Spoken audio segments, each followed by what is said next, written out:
Mm.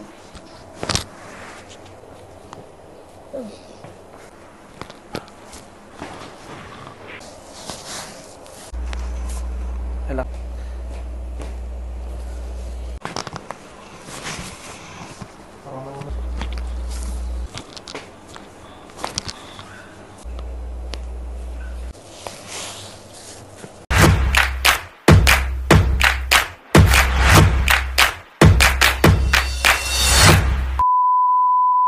Hello! May bagong vlog na naman tayo! So, papunta kami sa Troy the Bone Setter dito sa Lagandi, Malong Rizal. So, nag-tricycle lang kami papunta dito. Ayan, ito yung palatandaan. Dito sa Chari Store. Ayan, hanapin mo yan. Sayo-sayo pa ako. Tapos, dumiretso kayo dito. Ayan, diretso. Tapos, liliko dyan. Malamang pag dumiretso ka, bumangga ako sa poste. So, ayan. Lakad-lakad lang. Kung may sasakyan kayo, dumiretso kayo dito, mukhang pwede naman kasi malawak naman yung ayan dito, so baka pwede. Pwede nyo namang i-message si Sir Troy if ever na gusto niya magpa-appointment, and syempre welcome din sila sa walk-in. So yan, dumire-diretso lang kami at ayan, ang ganda ng paligid. Dito, medyo nag-alinlangan ako kasi akala ko kusina nila. Ayan, buti nandyan si Kuya para i-assist kami paakyat ng hagdan. So, yan, akyat-akyat muna tayo. Then, upo. Wait for Arthur. Hi! Welcome back to my channel! So, ito si Jagdo, kasama ko. Nandito kami sa Troy the Bone Setter para magpa-therapy. Nakabang ka ba? Okay na ka ba? No? Kasi ang dami masasakit sa katawan ko. Sa'yo, anong masakit? Bulsa. Alam mo, makakapagpag-out yan. So, balitaan namin kayo mamaya if ever na ongoing yung mga therapy sa amin. Tingnan niyo po yung mamaya. Mga pagsigaw-sigaw. Hindi namin kasama yung ibang squammy friends kasi may kanya-kanyang lakad tsaka nasa work yung iba. So yun, update na lang namin kay mamaya. Hi! So sa mga interesado, ito yung mga tinitreat ni Sir Troy. Post nyo na lang. Medyo mabilis kasi yung ating clip.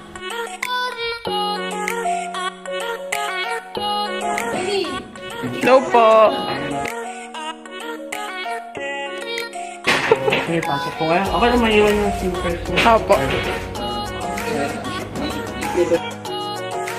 Itong kinuha ko montage is, ito yung makikita nyo pagpasok nyo ng clinic ni Sir Troy.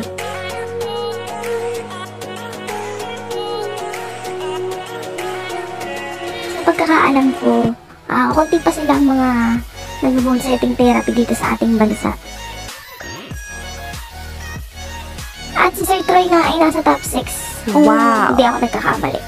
So, safe kayo sa kanya. Mag-spray. Spray na ate, sa Chris po. Lagi po siyang gumigiba, guys. Sa Baguio yung pinakamalala niyang giba. Tapos ano po, to, violet. Na anong ginawa? Ba't nawala? Ba't nawala ang pagkabayadan? Kumala po, kumumpa ako.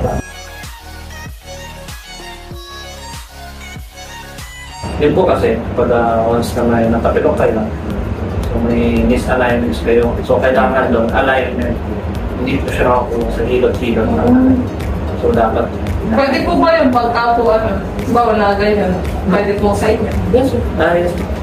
Mas maganda ka noon, bago pa lang nung nangyari sa inyo, dahil nyo nakawin lang. So, yeah. Masakit yun nung pagka ganyan po, parang hindi ko siya malakad. Tapos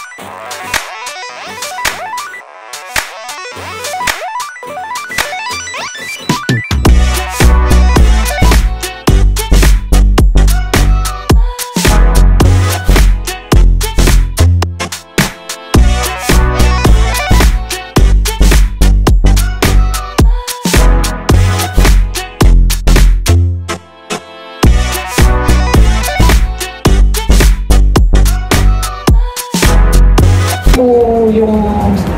3 weeks, 1 month, or sa susunod na 2 buwan. Depende sa inyo. Kung may masakit na siya katulad ng dati, or gusto nyo mas maagapan siya kapag may nararamdaman na kanya.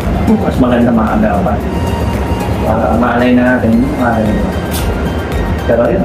Pero kung susunodin nyo naman yung sasabihin ko mga techniques ng bawat bawat. Ay, ganyan po yung akin. Tagilid na tulog, mataas magtulat, lagi nakaslaus, maguloko.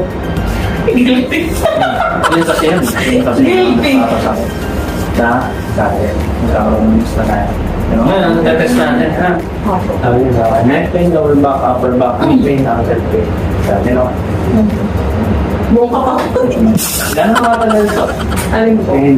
Neck pain nyo, sabay-sabay lang. Neck pain. Hindi naman po. Kaya na silang malakas. Yung ganito po, pagka yung sa pagtulog, hindi ko ayos. Social. Ano sa akin? May buwan na.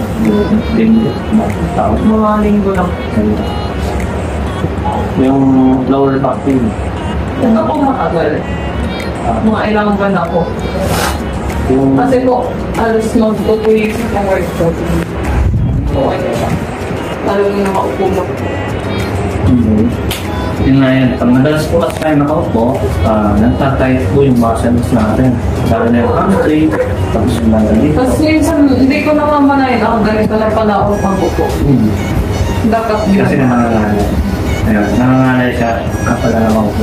So, kung di time kayo, kapag, lalo na kapag lari kayong work from home, no? Sabi nyo, kung meron kayong pwede nyo mapa-adjust yung desk nyo, pataasan nyo, para hindi kayo naka-slouch siya ka nakayupo. Yung kasi, kung nakasanayan ang buto mo na ako, yung ganito nagiging ng mga buto na pag madalas na kayo po, naka-slouch, nagiging open.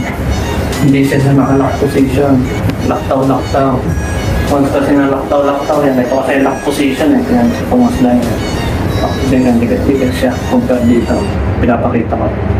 Once kasi na bumanto siya, bumanyan, may tinatamaan siyang ugat na tissue. Yun, nagkakaroon ng focus ng pananakay, pangangalay, panghihina doon sa dinadaluyan ng ugat. Kaya siya nagkakaroon ng problema doon sa katawan niya. Okay, tatas natin mga, i-rate nyo sa akin 1 to 10. Yan ang pinakamataas ng pain, nalay, stiffness, doon sa area. Duro niya sa pain, parang mo yan na doon. Baka puro tan ka. Sabi, konti lang po.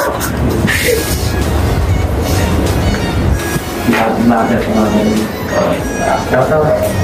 Kaya na lang mag-program. Mention mo na lang.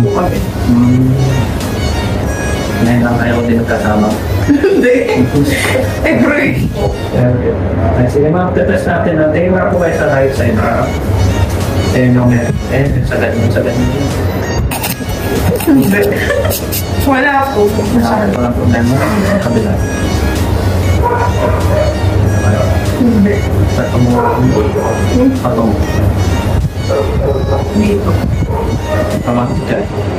Siguro po makakain. Wow. Tingnan lang. Mga pilang. Pa-arm side or sa wireless. Dalo. Tingnan nyo. Tapos nyo. Sa liha. Parehas. Parehas na. Pataas mo. Kaya pagdikitin mo. Mga problema. Hindi. Ganito mo lang ma. Try mo. Eto. May Sabi ko. sumasakit po dito. Gano'n po siya kasakit. Ito. Mga 8 po. Try na po ako ng ganito. Tingin po kayo sa left side. Tama ka. Mga 6. Saan po kayo? Doon eh. Kapila lang.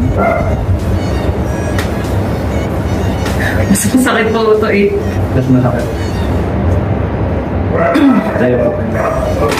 Lubutin niyo yung kaya niyo lang. Sa toes niya. Yan na po. Masakit po dito. Gano'n po siya kasakit. Ito nga ito. Sige. Kaya na po pagkatap.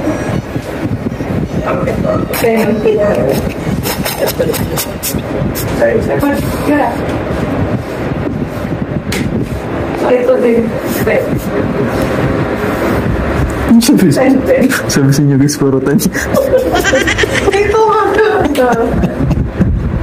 Ito po sa pag-test, kung may problema sa John, sa nalawagi sa kain, kaya alay ko po na sa kain. Mga kung tutulog na po sa inyo. Ano kayo mga mga? Ano po kailangan ko ito makutin? Yung pagkabay na ilang. Hindi Excel. Hindi mo dapat eh. Wala na kayong tanong? Laki.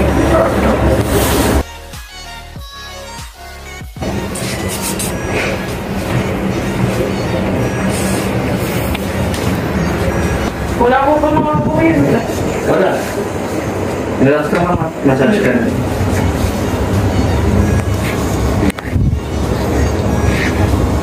So, blink.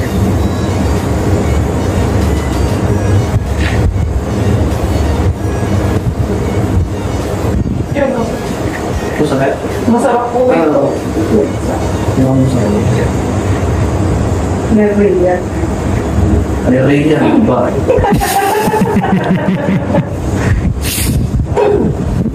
Sorry. Tumatawa ka din. Yan, masakit rin po eh. Yan. Ito rin. Alam niyo, sobrang bait ni Sir Troy. Lahat ng tanong ko, halos nasagot niya lahat. May dagdag information pa nga.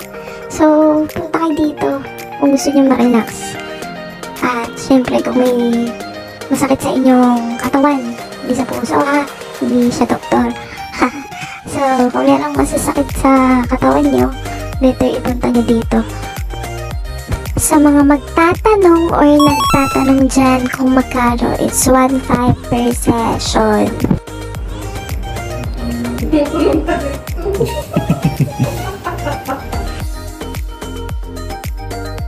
Medyo natutuwa ako dito kasi halos pressing pa lang tumutunog na yung mga buto-buto ko. Grabe, sobrang galing ni Sir Troy at walang masakit sa ginawa niya. Lahat yan ay okay na okay sa pakiramdam at nakaka-relax.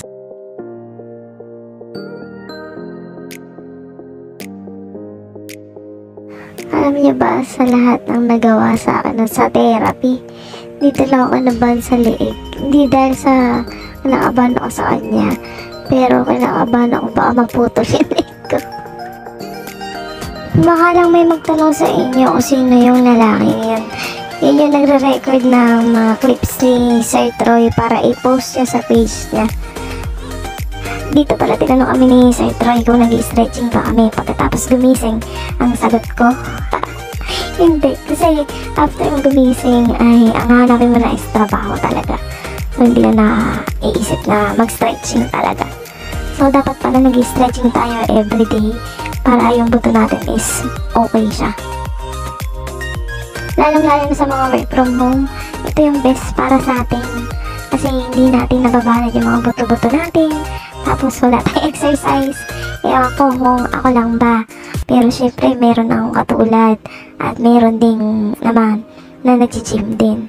So yun.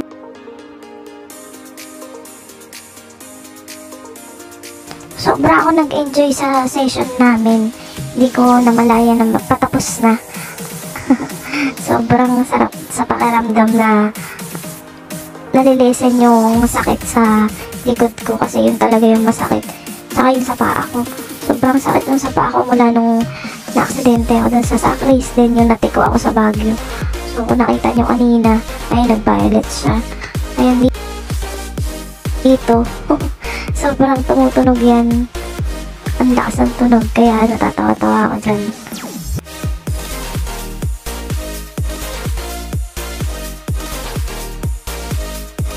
Yung sa balikat, ayan. Nakakatawa. Guys, ito na po yung therapy niya ngayon. Ano po ba? Sunod kong treatment is itong Ganda ng cell. So madami siyang benefits. Ayan.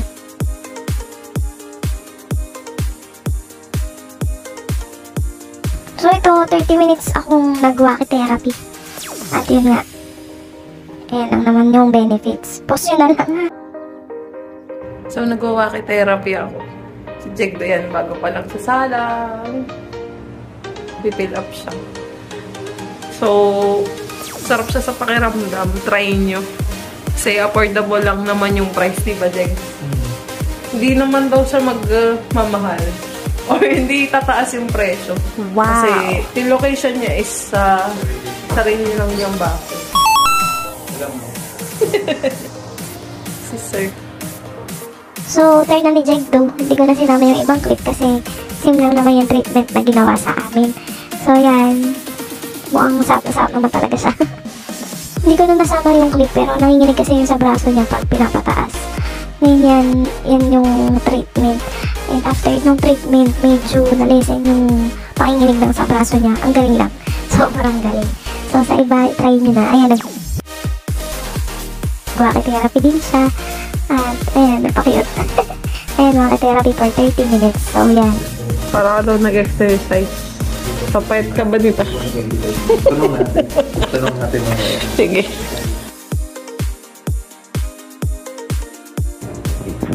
Ay, Parang, ay, ano po yun? pero sabi niyo ba parang nag-exercise po? Nakakapayat daw po. What? Mga araw-arawin niya. Tapos syempre, sasabayan niya ng diet. Eh?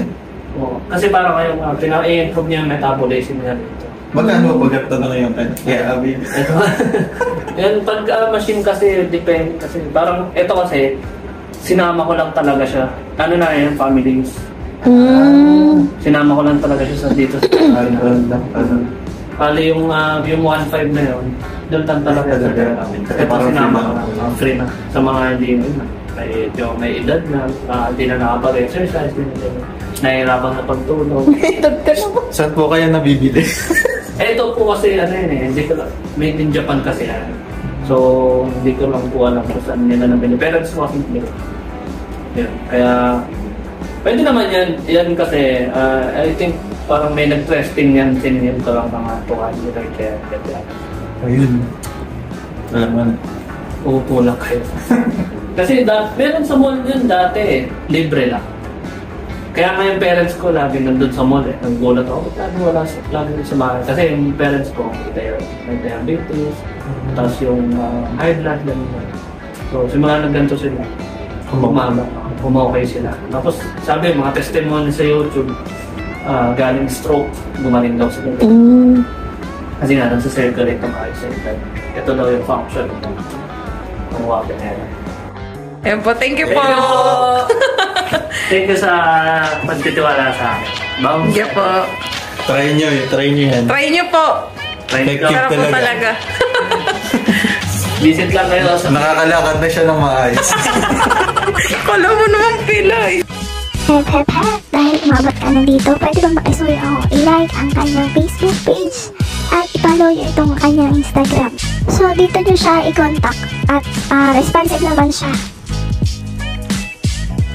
Makikisuyo na din ako na i-like itong video na to, comment, then subscribe, and don't forget to click the bell button. So, thank you for watching and see you on my next video. Bye!